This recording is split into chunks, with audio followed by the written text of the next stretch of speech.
E então, e o que será que nos reservou julho de 2023, com grandes expectativas aí para os vestibulares e para o Enem?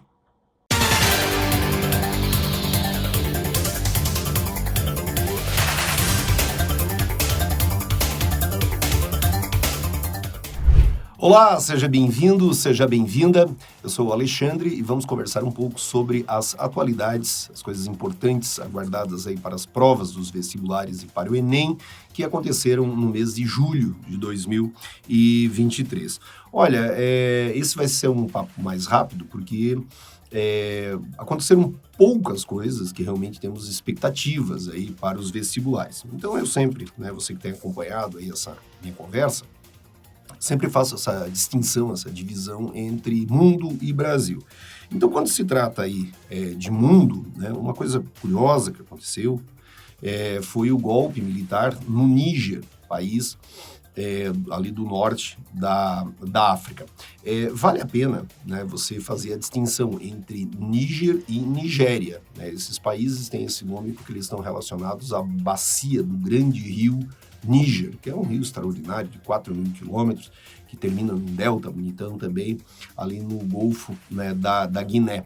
Mas o que acontece? O Níger tem uma história muito parecida aí com de muitos países africanos. É um país de história de independência recente, se tornou independente em 1960, né, foi muito ligado à França, até por isso que a França tem se intrometido lá, vamos falar assim, no assunto, né, e tudo mais. Mas o que acontece? É um país que tem um passado aí recente de várias intervenções militares, e foi o que aconteceu agora. O presidente que estava no poder, o Mohamed Bazoum, ele foi deposto e uma junta militar está tomando conta do país, desagradando aí, né, os interesses europeus e tal. O Níger é um país pobre, onde boa parte da população vive de agricultura de subsistência. A população, né, fica ali concentrada na capital Niamey, cidade, melhor dizendo, que fica ao lado do famoso rio Níger. Então é um país pobre, boa parte da população ligada à agricultura, mas ele é um dos grandes exportadores de urânio. O urânio hoje tem a sua utilização no setor energético, né, usinas nucleares, mas ele também é usado em outros ramos industriais, na medicina, de diagnóstico, né? Também ele era uma época misturado ao vidro, para dar aquela tonalidade verde, a luminescência. Então, né, mas é um produto que hoje tem a sua grande aplicação no setor energético. Então, vale a pena dar uma olhadinha nessa história aí da Nigéria, desculpe, do Níger, né? Porque é um acontecimento que chamou aí bastante a atenção. E você vê, já que a gente está falando aí de radioatividade, né? Os cinemas estão apresentando o filme Oppenheimer, que foi o cara que criou, né, a bomba atômica e tal, e ali ele mostra, né, a questão do enriquecimento do urânio, né? Eu até vim com essa bonita camisa rosa aqui, porque outro lançamento cinematográfico do mês foi o filme Barbie, né, que despertou, né, discussões e tal, porque trouxe aí, né, algumas visões aí, né, emancipacionistas das mulheres, críticas a um mundo machista. Então houve toda aí um trabalho em torno aí do filme Barbie. Então, no plano mundial, chama a sua atenção para essa situação, né, lá do Níger. E a outra coisa foi a Copa do Mundo feminina de futebol entre a Nova Zelândia e a Austrália, né, que dividiram os jogos. Aqui no começo, né, de agosto, os jogos ainda estão rolando, a seleção brasileira foi eliminada, você já sabe disso, mas assim, né, a situação lá da Nova Zelândia, né, e da Austrália chamou bastante a nossa atenção por causa do fuso horário, né, uma diferença muito significativa na viagem que a seleção fez até lá. Foi cruzada a famosa linha internacional de data, né, linha que ao cruzá-la na direção oeste, você acrescenta um dia ao calendário, e na direção leste, né, suprime um dia no calendário. Então chamou bastante atenção essa situação, né?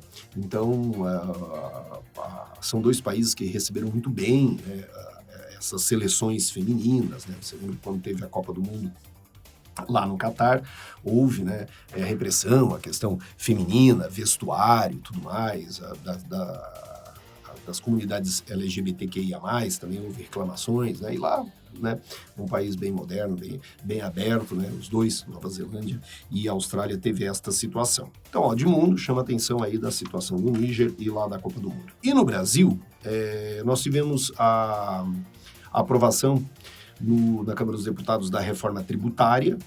Essa é uma discussão que vem há muito tempo, há mais de 30 anos, e agora, né, uma parte desse desejo da sociedade de ter um sistema de recolhimento de impostos mais simplificado está se concretizando, né? Houve também uma gritaria, penso que você viu isso, né? Gente dizendo que os impostos aumentariam, que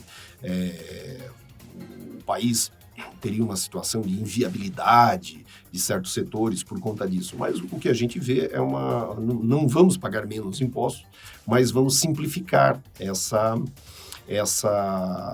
esse processo todo e também taxar, né, maiores riquezas, o desejo, fazer uma espécie de compensação de impostos àqueles que são mais pobres, tal. Então vale a pena você dar uma conferida nessa reforma tributária. Também o atual presidente, Lula, ele foi empossado como o presidente, né, temporário ali do Mercosul, de tempos em tempos troca, né, e o presidente fez um discurso, né, de unidade da América do Sul e também que o Mercosul precisa, né, realizar lá acordos com a União Europeia, que vem sendo aí costurados há algum tempo. Então, o Brasil está na presidência do Mercosul que tem como destaque, né, membros Uruguai, Paraguai, Argentina. Venezuela está suspensa, né, pelas violações lá à situação da democracia, mas vale a pena você dar uma olhada, né, conferir aí o estágio, né, de andamento do Mercosul que teve o seu início lá nos anos 90, no Tratado de Assunção, então vale a pena você dar uma conferida. E temos 2 aniversários, né, um triste, são 30 anos da chacina da Candelária, um grupo de crianças, moradores de rua, que se abrigavam nas imediações da Igreja da Candelária, região central ali do Rio de Janeiro. A polícia atirou neles, era um grupo grande, 50, 30, fala-se, crianças, e 8 foram mortos. São os 30 anos dessa chacina, né, que coloca em discussão a repressão policial e tal, uma dó.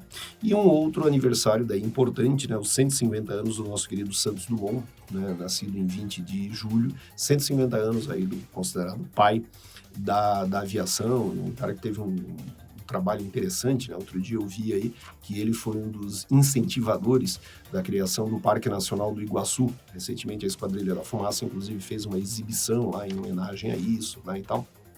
Então temos aí os 150 anos de Santos Dumont. Então é isso. Falei para vocês que o nosso papo hoje seria então um pouco mais curto. E é isso aí. Então vejo você na próxima edição, no próximo mês. Até lá.